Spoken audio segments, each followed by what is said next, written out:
Welcome to the Eternal Heroes of Tyria, Episode 0. Today's podcast will be covering the Dragon Bash festivities, from Dragon Ball to Moa Racing. We've got it covered. Stay tuned. Cue epic intro.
Hello and welcome to episode 0 of the Eternal Heroes of Tyria podcast.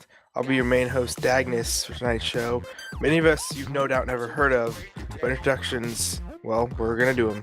First off, we'll just go down the list, starting with Digital Scream. Why don't you go ahead and tell us a little bit about yourself, your history with Guild Wars 2, maybe a little bit of Guild Wars 1 if applicable, and what you like to do in the game, and maybe your favorite fruit.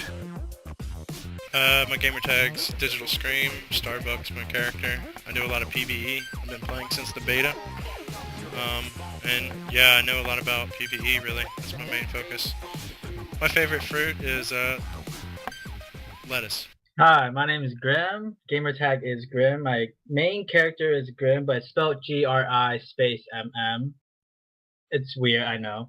I've been playing Guild Wars 2 1 month after it was released. Didn't really get into it because I had school and all that, but in Guild Wars 1 I play mostly just the PvE aspect. As with Guild Wars 2, I do some World v World, some PvP, but primarily it's PvE. And my favorite fruit would be watermelon, because I live in Arizona and it is freaking hot. My name is Phantom. Account name is New. I actually got Guild Wars because of friends, relatively new to MMOs. I started back on launch in August. I'm a mainly PvE, farming, dungeon run kind of person. And I'd have to say my favorite fruit is apples, the green kind. Hi, I'm Willow. My tune's name is Willow Murr. I play a thief. I like to PvE. I enjoy doing dungeons and fractals. I'm in the Warlords of the Mist Guild, and I've been playing for about 6 months. And I used to play Guild Wars 1, and there I mainly played a monk. So playing a thief in Guild Wars 2 is lots of fun, and I'm really enjoying it. And your favorite fruit? My favorite fruit is mangoes. And I'm Dagnis. I've been playing since Guild Wars 1, a little after launch, but came back and forth for Hall of Monuments. I've been playing Guild Wars 2 since beta. I'm kind of all over the place. I've dabbled a little bit into PvP. I do some World versus World, but mostly on PvE, farming and Fractals of the Mist and all that type of jazz. So that's pretty much all of us. We're going to be talking about the Dragon Bash, everything there is to it. First and foremost, what do you guys think? Grimm? I actually enjoyed it. I mean, compared to the other monthly releases for Guild Wars 2, I'd say Dragon Bash was pretty fun. As usual, there are some bugs and some cheats you can do early on, but ANED and NCSoft got to those problems pretty quickly. I would say my favorite part would be just the running around Tyria, hunting down the holograms and beating the living shit out of all the creatures that popped out of it and collecting my coffers. I have yet to get a ticket, and I'm very sad about it. Now, you mentioned going around and farming holograms. I know Phantom mentioned to me that he did a decent amount the first day. What can you tell us about that, Phantom? How does it go? Well, basically, it's the icons around the map spawn, and we come to figure out that they spawn in a relatively quickly time and in a pattern. So me and our guild leader Activir went around and just basically activated it and farmed it. I was informed by a person that we were also with in Mist that he made 15 gold when the patch first started in that alone before finding us. Dang, that's pretty crazy. So what Yeah. can you get from these coffers, Digital? Dude, you can get a bunch of stuff. You can get fireworks, you can get a bunch of candies that do different buffs. And you can get dragon wings. The dragon wings are pretty cool. I haven't yet to get those. They only go for about 20 gold at the moment. And then you can get the Jade tickets. The Jade tickets are what everybody's really going for, so people are buying gems. They're farming them like crazy. Buying them off the I TP. actually haven't seen those yet. Where do you get those? Behind the TP. Like right behind the black trading post people. Like the actual vendors, like up on the stairs in Lion's Arch. Have you not seen them? No, I have not seen them yet. Yeah, I haven't got a ticket yet. A couple of people have been lucky enough to get them in super coffers and regular coffers. So really the drop rate with the stuff, I think that the regular coffers are even better. Like just going after the regular coffers, because I opened up 260 and didn't get any, and other people have too. Then I opened up 10 super coffers and got nothing. Have you had any luck with getting? How many have you opened up versus mine? I can't say I have opened up any, really. I mean, I opened up a little bit, but I mean, most of them I've been selling. Anybody else had any luck? Or bad luck? 3 candies, I mean, that right there is just good luck in and of itself. Yeah, I wish you'd get more from the pinatas and doing Yeah. fireworks.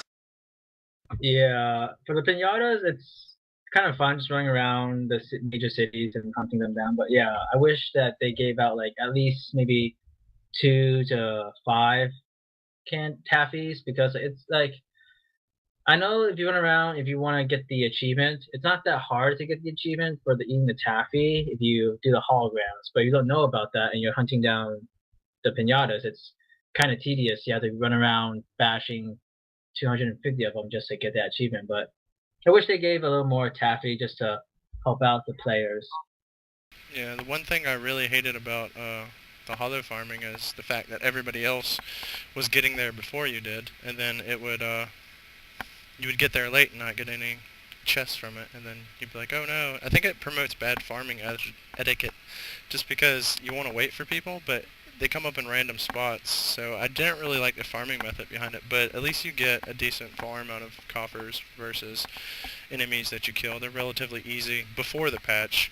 Now after the patch update, they have a little bit more life, so it adds a little bit of longevity that you can get there if somebody pops it before you. But still, I don't really like the farming method, but it's kind of cool in a way. I noticed they recently changed it, yeah, to where the mobs, when you first spawn them, are invulnerable and don't take any damage. So they're able to spread out a little bit.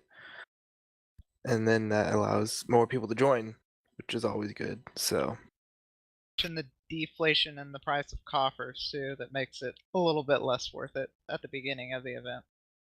I think that it's fun. I think that it's kind of good that they seem to have changed it from when they first spawn, where you could just hit them all at once with area of effects, and now it seems that they have to step away, and so it's a little harder, so they're not dying like right away. So everybody gets a chance. Yeah. I mean, when they spawn, yeah. The Halo farming versus South Sun Cove. What do you think? You like the old version of farming or this new version of farming, exploring around farming? I like this. I like running around, interacting with the Halo farm. I think it's pretty much a surprise because you'll end up getting different groups of mobs, so you have to react accordingly. So Yeah. that adds a little bit of extra to it. Now, I remember someone mentioned the pinatas that had a problem with it disappearing in front of you if someone else used it. I ran into that after they supposedly patched it. That was a pain in the ass. Well, so if you so you go up to a pinata and you smash it, the animation happens and then it blows up and you get a piece of candy. If two people went up to it and did it at the same time, one person would get the point to the achievement. The other person, when they went to smash it, the pinata would just blow up and they wouldn't get anything out of it. So they just patched it, and it's still sometimes it's not fixed. It still happens to me sometimes, but they pretty much responded pretty quickly within like a day or so of fixing it, or as much as they could. Multiple players could hit the same one at the same time so that it wouldn't hurt someone else when they went to do it. But that was probably like the major flaw in the pinata, was having it blow up in the person's face if the two or more people went up to hit it. And I think it still happens. It happened to me quite a bit early on, and it still does sometimes. But I think majority of the problem is fix up of that. Yeah, it happened to me a couple times, and I haven't seen it recently, so I guess the patch did fix it. But yeah, it happened to me about 4 or 5 times. And I know we all have a little bit of a gambling bone in us. After all, that's part of the reason why we play Guild Wars 2. Random number generator, anybody? And the Moa Racing. You get to pick out of 5 different Moas. What can you tell us about that? I tried it, and I think I got my achievement in maybe 7 tries. I think I was pretty lucky. I liked it. I think that you're going to have to play a lot in order to get the mini, but the mini looks really cool, so people who collect them for sure would be interested in that. Now, for those who don't know how to get the mini, how would you get the mini from these races? I believe that you have to get 125 scrolls or something like that. Race vouchers. So it's a lot. Yeah, race vouchers. But, I mean, it is a really cool looking mini, so... It's a Moa with a helmet from fireworks, dragon right? Helmet. Yeah, they basically... It's kind of ridiculous. They kind of look like the Moas that are racing. It's just a mini version of those. Yeah. They're pretty neat. Now, I don't know if you guys have the same childhood memories of Dragon Ball Z, but there's the good old Dragon Ball Arena. Phantom, have you given it a go? I have, and I must say it's a little bit teamwork dependent, but overall I think it's pretty fun. I mean, jumping around, throwing fireballs, and I love how the action of throwing the fireballs are a little bit not targetable so much as they're just aim based, so it takes a little bit of catch to get it to work. I'm pretty sure that there's a couple power-ups within the instance that your team can grab. It gives you a AoE explosive ability, as I recall. There's one that you can pick up that's like a trap that you lay on the ground, basically like a ranger trap. So when they do it, it does mass damage real quick. There's like a number 5 ability that you get that puts down a shield or reflects projectiles. There's another one that you get that does like a mass AoE fire blast that he was talking about. I think it's the number 2 skill. And number 4 is like a jump kick, which is kind of fun.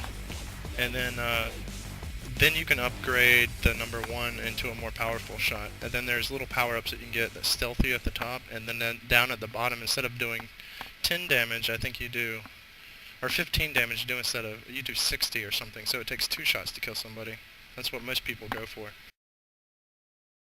I really like it. And then there was also, if I remember correctly, there was a cloak at the top floor in the middle as well. Yeah, it's like a little black dragon egg, and you get it, Yeah, you can cloak down on top of people.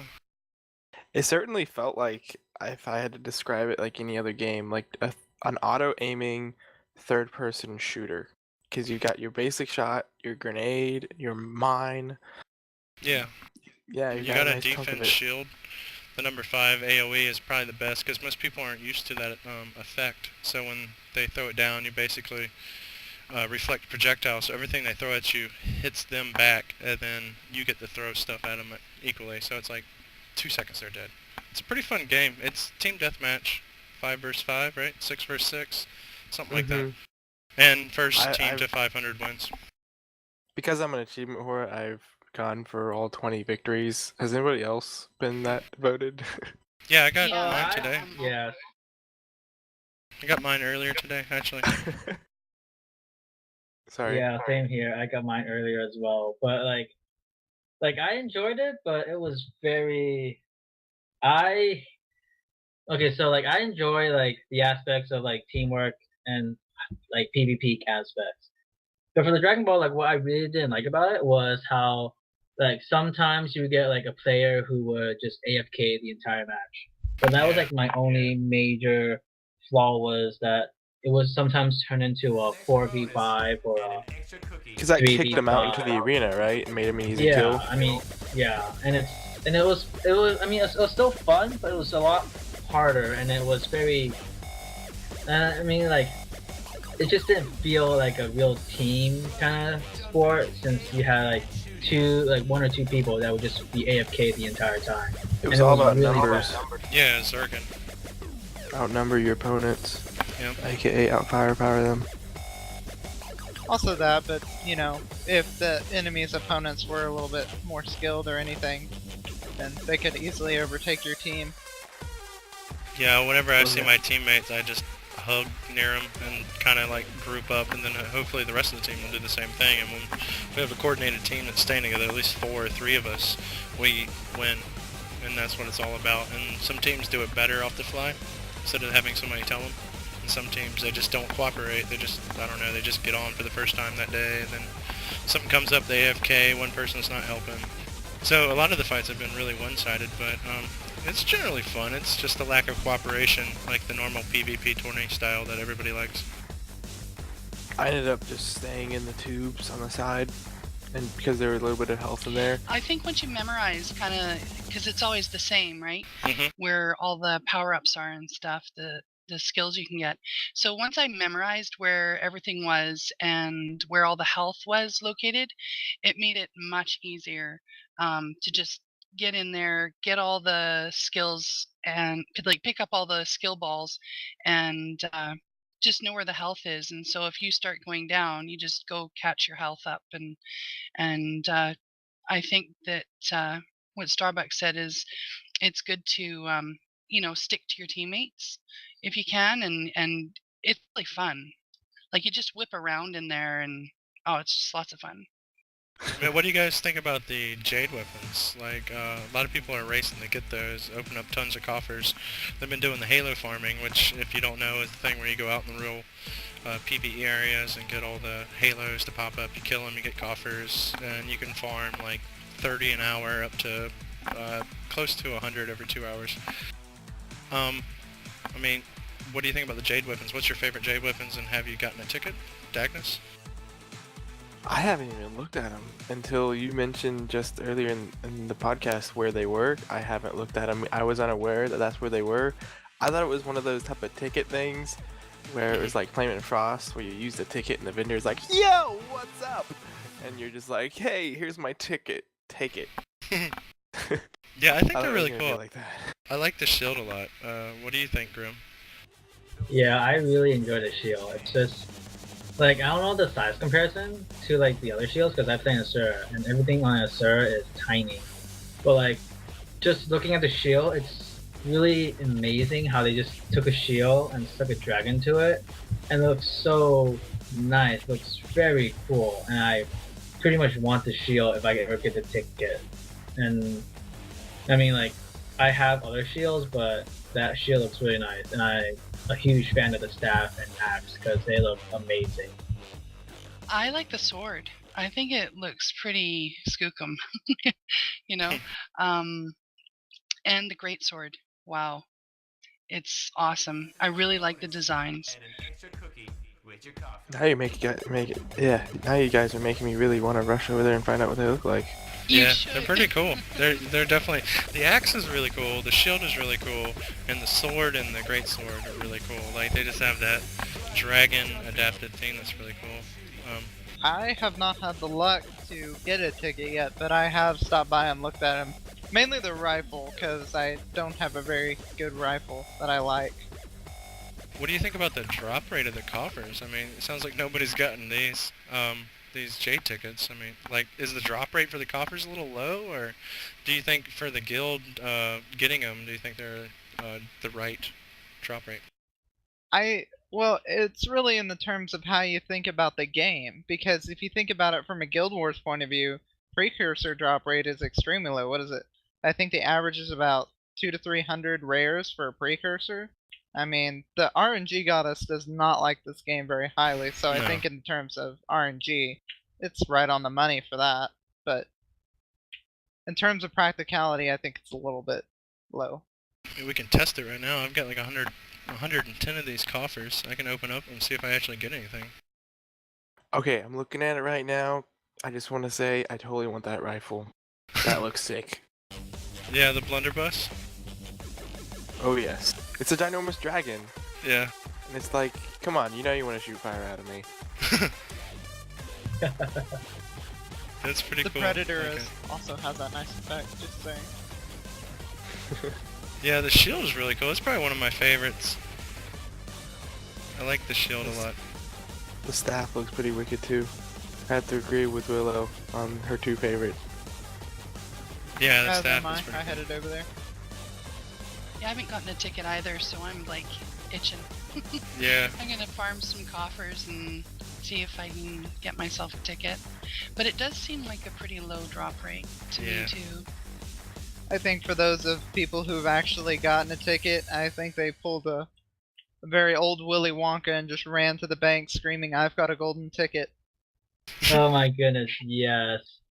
So like in the website, the Guild Wars 2 website, it stated that you could get the rich coffers, the rich dragon coffers, and it has like because they stated that the regular coffers have rare chance of getting like the mini or the tickets, and the rich coffers you figure would have a better chance. Well, it And, says like- that they have a. Oh, sorry. Go ahead. Oh, go ahead. Well, it says it also has a greater chance, but I mean, it could. Greater is such a. It's such a perspective based. When we think of greater, we're like, oh my gosh, so it goes from 5% to 25%, and then for them, for ArenaNet, it's more like, oh, it goes from 1% to 1.5.